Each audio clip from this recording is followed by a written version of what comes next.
প্রান্তের দিকে আমরা নজর রাখছি, বিভিন্ন জায়গায় আপনাদের নিয়ে যাচ্ছি।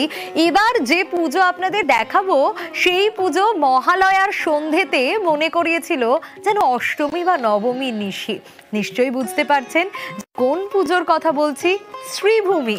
শ্রীভূমি মানেই শুধুই মাথা দেখা যাবে মানুষের, এতটাই ভিড়। আর এবার নিউ জার্সির স্বামীনারায়ণ অক্ষরধাম মন্দিরের আদলেই তৈরি হয়েছে মণ্ডপ। প্রীতি রয়েছে আমার সঙ্গে।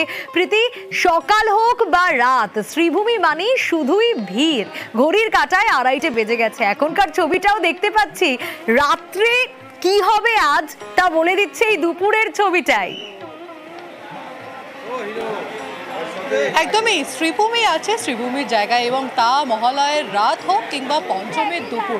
সোনিয়া, আমি তবে ছবিটা দেখাবো, কারণ ছবি না দেখলে ঠিক কতটা জনজোয়ার রয়েছে তা কিন্তু বোঝা যাবে না।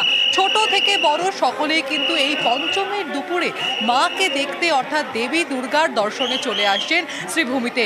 এবং এই যে মুহূর্ত অর্থাৎ কিছুক্ষণ সময় তারা প্যান্ডেলের ভিতরে পাচ্ছেন, সেই সময়টা আমি চেষ্টা করবো কথা বলতে। কোথা থেকে আসা হয়েছে? বারাসাত থেকে। বারাসাত থেকে শুধুমাত্র কি শ্রীভূমির পুজো দেখার জন্য নাকি অন্যান্য? না, অন্য আরো দেখার জন্য। কি কি লিস্টে রয়েছে?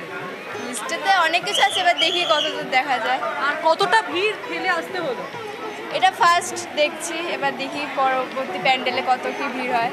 এই মণ্ডপে আসার জন্য কতটা ভিড় ঠেলতে হলো? না, বেশি ভিড় হয়নি, বেশি ভিড় ছিল না খুব একটা। একদমই সোনিয়া, যে কথাটা বলছিলাম যে রাত্রেবেলা যদি বৃষ্টি হয় ইন কেস, সেই ভয় ভয়ই কি আগে থেকে চলে আসা? যদিও ছবিটা এরকম থাকেই, ভিড়টা থাকে প্রতি বছরই। একদমই সোনিয়া, আমি আবারও বলবো আমার ভিডিও জার্নালিস্ট মৃন্ময়কে ছবিটা দেখানোর জন্য। তার সঙ্গে হাওয়া অফিসের পূর্বাভাস যা বলছে তাও কিন্তু তোমাকে একবার জানিয়ে রাখি। পঞ্চমী থেকে টানা কিন্তু বৃষ্টিপাতের একটা সম্ভাবনা রয়েছে, বৃষ্টিপাতের ধ্রুপটি রয়েছে। তবে আমরা বারংবার দেখেছি বৃষ্টি পড়লেও কি বাঙালিকে কোনোভাবেই কোনো দুর্যোগ তোয়াক্কা করে না। বাঙালি কার্যত বুড়ো আঙুল দেখিয়ে মণ্ডপ পরিদর্শনে বেরিয়ে পড়েছে। আমরা দেখেছি যে ছাতার ভিড় এবং তার মাঝখানেই দেবী দুর্গার যে দর্শন, সেই দর্শন হয়ে যাচ্ছে। ইতিমধ্যে তোমাকে যে কথাটা আমি বলবো যে 53 বছরে পড়লো এই শ্রীভূমি স্পোর্টিংয়ের পুজো, এবং তারই সঙ্গে এবারে নিউ জার্সির যে স্বামীনারায়ণ মন্দির রয়েছে তা কিন্তু তাদের এবারে থিম। প্রতি বছর শ্রীভূমি কিছু না কিছু নয়া চমক দেখায়, কখনো ভ্যাটিকান সিটি, কখনো একেবারে। এবং অবশ্যই শ্রীভূমি মানেই প্রতিমা দর্শন, একটা বরাবর আকর্ষণের জায়গা। অবশ্যই আমাদের নজর থাকবে প্রীতি, বিভিন্ন দিকে আমরা নজর রাখছি। এবার শহরের পুজো অনেকগুলো দেখলাম, চলুন এবার একটু জেলায় নজর রাখি। আপনাদের নিয়ে যাব কোথায়, এবার কোন জায়গায় এবার আপনাদের নিয়ে যাব নিশ্চয়ই মনে হচ্ছে। তার আগে অবশ্যই বলতে হবে এখন পর্দার ওপার থেকে যে ঘরে বসে এই দুর্গা দর্শন নিশ্চয়ই আপনাদের ভালো লাগছে। দেখি বনগাঁর প্রতাপগড়ে নিয়ে যাই এবার আপনাদের। বনগাঁর প্রতাপগড় স্পোর্টিং ক্লাব 70 বছর ধরে তারা পুজো করছে, এবং 130 ফুট উঁচু মণ্ডপ। অনিরুদ্ধ রয়েছে আমার সঙ্গে।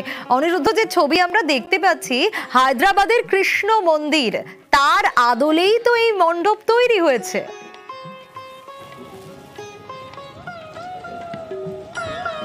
একদমই সোনিয়া, আমি এখন রয়েছি উত্তর 24 পরগনার বনগাঁ প্রতাপগড় স্পোর্টিং ক্লাবের পূজা মণ্ডপে।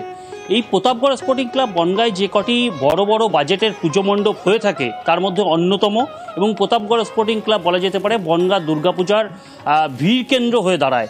এবং ঠিক তেমনই এবছরও তারা ব্যতিক্রম হয়নি। হায়দ্রাবাদের কৃষ্ণ মন্দিরের আদলে এই 130 ফিট উচ্চতার মণ্ডপে যাতে সন্ধ্যা নামতেই ব্যাপক ভিড় হবে, সেই জন্য ভিড় এড়ানোর জন্য দর্শনার্থীরা কিন্তু দুপুর থেকেই ভিড় জমাচ্ছে। এবং সেই জন্যই কিন্তু দেখো, আমি দেখানোর চেষ্টা করব, প্রচুর দর্শনার্থী কিন্তু দুপুরবেলায় এই মণ্ডপে আসে। এবং আমি মণ্ডপে যারা দুপুরবেলায় আসছে, এই বৃষ্টি হতে পারে সেরকম একটা চান্স আছে, কেন দুপুরবেলায় মণ্ডপ দর্শন আমি জানবার চেষ্টা করব। কি বলবেন, মানে এই দুপুরবেলায় কেন মণ্ডপ দর্শনে এসছেন? আসলে রাতের বেলা প্রচণ্ড পরিমাণে ভিড় হয়, এবার দিনের বেলা এর জন্য প্রতাপগড়ে এই মাঠে এসেছি, কারণ এখানে তখন দিনের বেলা হালকা ভিড় থাকে। আর এই মণ্ডপে প্রতিবার আসি তো যথেষ্ট ভালো সুন্দর বানায়, এর জন্য দিনের বেলা ভিড় এড়ানোর জন্য এসেছি। এই পুজোর কদিন কেমন আনন্দ করছেন? প্যান্ডেল হোপিং কেমন হচ্ছে? খাওয়া দাওয়া কেমন হবে? পুজোর এই কদিন যথেষ্ট ভালো আনন্দ করছে, আর খাওয়া দাওয়াও তো হবেই জমজমাট। এবার বৃষ্টির মধ্যে দিনের বেলা যেহেতু ভিড় কম থাকে এর জন্য এসেছি এখানে। ঠিক একদমই। দেখো সোনিয়া, দর্শনার্থীরা কিন্তু জানাচ্ছে যে বৃষ্টি যদি হয় সেই আশঙ্কাতেই দুপুরবেলায় তারা মণ্ডপ দর্শনে বেরিয়ে পড়েছে এবং প্রতাপগড় স্পোর্টিং ক্লাবে কিন্তু দুপুরবেলাও যথেষ্ট রকম ভিড় রয়েছে। তারা কিন্তু এই পুজোর কদিন আনন্দ উল্লাসের মধ্যে দিয়ে কাটাবে তেমনই কিন্তু দর্শনার্থীরা জানাচ্ছে। আমি তোমায় দেখানোর চেষ্টা করবো যে